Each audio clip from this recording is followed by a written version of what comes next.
안녕하세요. 예, 안녕하세요. 저 오늘 진짜 충격적인 소식을 들어서 그래요? 보통 종부세 하면 부자들이 내는 세금이잖아요. 예, 그렇죠. 그런데 예. 이 종부세를 내시는 분들 중에 예. 저소득층이 상당히 많대요. 그 기재부가 한 말, 보셨구나. 이거 부자들이 내는 세금이라고 할 수 없는 거 아니에요? 아니에요. 이 기재부가 낸 보도자료는 저도 봤는데요. 그것은 잘못된 보도자료입니다. 또? 예, 또 잘못했어? 왜요? 그러니까 일단 사실 지난 정부에서는 기재부에서 말한 걸 보면 종부세는 노블리스 오블리스의 실현이다라는 말을 노무현 정부 때부터 열심히 했었거든요.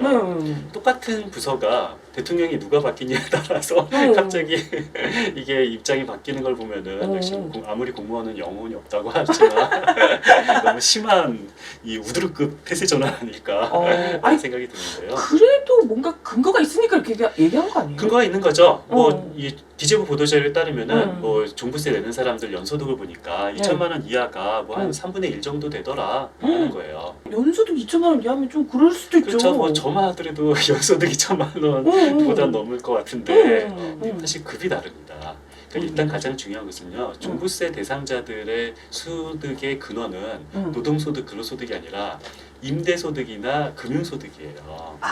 근데 임대소득은요. 사실상 거의 신고를 하지 않아요.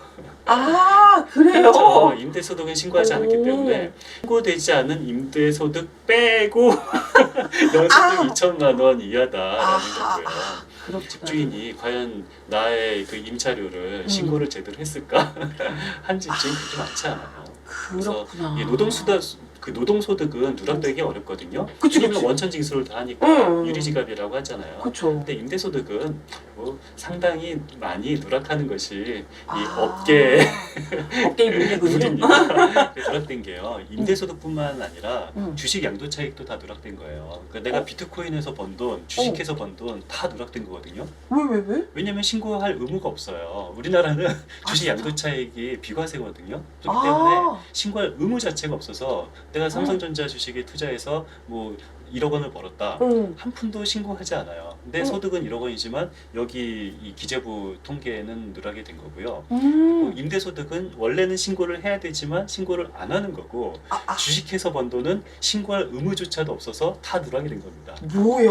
그래서 이 2천만 원은 주식해서 번 돈 다 빠지고 임대소득에서 다 번 돈 빠지고 이자 배당 소득만 2천만 원이라는 거고 금융소득이 2천만 원 벌기 위해서 금융자산이 얼마가 돼야 될 것 같아요? 그런 생각을 한 번도 못 해봤네요? 이게 뭐 요즘에는 뭐 금리가 조금 높아지긴 했지만 이 기재부 보도자료가 나왔던 시점의 금리는 뭐 그렇게 높지 않았어요. 한 2% 정도였어요. 2% 금리로 2천만 원 소득을 올리려면은 한 10억 정도는 있어야 돼요. 금융자산이. 그렇구나. 근데 금융자산 10억이면은 자산 10억이면은 물론 나보다는 많지만 대단한 부자인가라는 생각도 들 수가 있는데요. 우리 포트폴리오 투자라는 말 들어보셨잖아요. 내가 자산이 10억이라고 하면은 그 10억을 전부 다 금융 형태로만 가지고 있는 사람은 사실상 없어요. 우리나라 자산의 대부분은 뭐 한 70~80%는 부동산 자산 형태로 있는 거고 그리고 금융자산의 상당 부분은 주식으로 갖고 있는 거고 그래서 금융자산만 10억이 있다는 얘기는요. 주식까지 포함하면은 한 2~30억이 있다는 얘기인 거고요. 이 주식과 이 금융자산이 2~30억 있다는 얘기는 이런 부동산 자산까지 포함하면은 한 100억 정도가 있는 사람이 보통 이 금융소득이 한 2천만 원 정도 올려요. 나 진짜 기만당한 느낌이네, 나 되게. 그래서 내 근로소득이 3천만 원인데 옆집 아저씨가 금융소득이 2천만 원이래. 내가 옆집 아저씨보다 1천만 원 더 번다. 이렇게. 나 불쌍할 뻔했는데. 나 진짜. 그렇게 생각하면 안 되는 겁니다. 그리고 저는 사실 이 조세 원리적으로 근본적인 문제를 한번 저는 생각해봐야 된다고 생각해요. 이 조세 원리는 그 소득 관련 세제와 소비 관련 세제와 재산 관련 세제는 완전히 독립된 시스템이거든요. 만약에 정 하나랑 나랑 똑같은 뭐 5천만 원 소득을 올린다고 해요. 그러면은 사실상 비슷한 소득세를 내요. 그런데 어떤 사람이 똑같이 5천만 원 번다 하더라도 어떤 사람은 집에서 물려받은 자산이 뭐 한 10억 정도 있어서 이런 생활비는 그냥 자산에서 나오는 금융소득 2천만 원 등등으로 다 먹고 살고 내가 버는 5천만 원은 그냥 100% 저축한다라고 하면은 5천만 원 벌어도 상당히 생활에 여유가 있는 거잖아요. 그렇죠. 그런데 어떤 사람은 5천만 원을 벌지만 빚이 10억이 있어서 5천만 원 중에서 4,900만 원은 빚 갚는 데 쓰고 100만 원 가지고 생활을 한다면 굉장히 생활이 팍팍하겠죠. 그렇죠. 그런데 내는 소득세는 비슷하게 냅니다.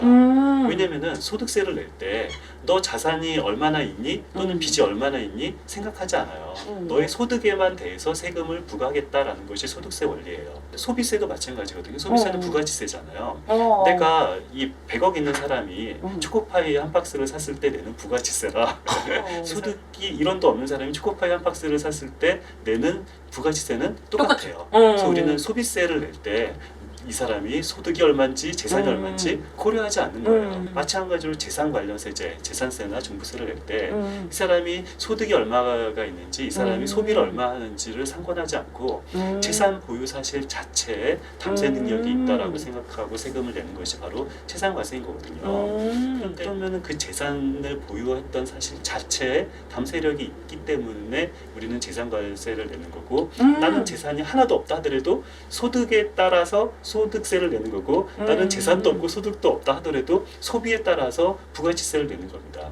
이 세 개는 완전히 별개로 생각해야 되는데 이것을 혼동해버리면은 조세 원리를 모르는 거인 거죠. 종부세를 낸다는 것 자체가 그렇죠. 일단은 재산이 많은 거잖아요. 재산이 많아서 내는 건데 뭐 예. 갑자기 2천만 원 이하 뭐 이런 얘기하니까 갑자기 불쌍해져서 2천만 원 좀 너무 살기 힘들겠다 뭐 이렇게 생각이 드니까 예. 그런 건데 이건 섞을 수가 없는 예, 섞을 얘기다. 수가 없는 거고요. 본질적으로는 섞어서 안 되는 거고요. 그리고 이 종부세 내는 사람들의 임대소득은 상당히 많이 늘하게 된 거고. 이제 내는 사람들 중에도 예. 가진 건 있지만 예. 나이가 굉장히 많으시고 그렇죠. 그래서 예. 자기가 이제 뭐 들어오는 소득이 뭐 그렇게 예. 많지는 않다. 가진 그런 건 분들 있지만 분명히 있습니다. 그런 예. 분들한테 또 세금을 많이 내게 하면 안 되는 거 아니냐 이런 얘기도 예, 하거든요. 그런 측면은 뭐 사실 논리적으로는 이게 재산이 많으면 재산 사실 자체에 담세력이 있다고 인정되는 세금이기 때문에 뭐 논리적으로는 그분들도 세금을 내야 된다고 생각하지만 현금 흐름을 보면은 내가 당장 세금 낼 돈이 없는데 어떡하냐 라는 문제도 저는 충분히 의미가 있다고 보고요.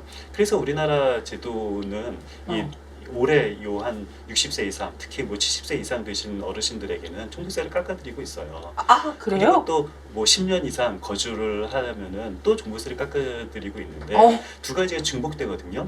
내가 이 집에서 10년 동안 살았고 내 나이가 70살이 넘는다. 그러고 보면은 종부세를 여기서도 깎고 저기서도 깎아서 실제 진짜요? 종부세 내는 부담은 뭐 한 15억 정도 되는 돈이 있다 하더라도 뭐 한 달에 1, 2만 원 수준 정도 아 진짜요? 또 안 내고요. 한 20억 정도 돈이 있는다 하더라도 한 10년 이상 거주하고 나이가 많으신 분들 같은 경우는 실제 내는 돈이 뭐 몇만 원 수준입니다.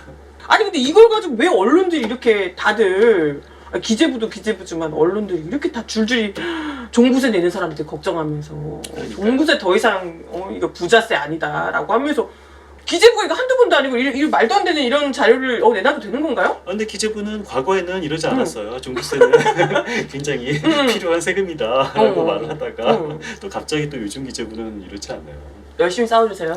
기재부에서 주목받고 있는 분 아니십니까?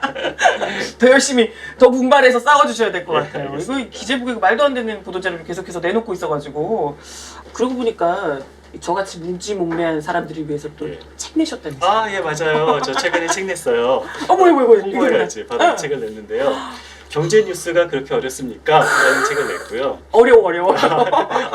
어렵다면은 이 책을 보시면은 절대 어렵지 않습니다. 그래서 우리 곰곰이에서 보통 많이 말했던 사례들 우리 경제 뉴스 보다가 이거 아닌데라고 했던 것들 여기에 다 정리가 되어 있으니까요. 이제 이것을 구입을 하셔서 보시면은 경제 뉴스가 술술 익히고 우리가 여태까지 어떤 뉴스에 지금 당해왔는지를 낱낱이 까발린 책이다라고 자부하고 있습니다.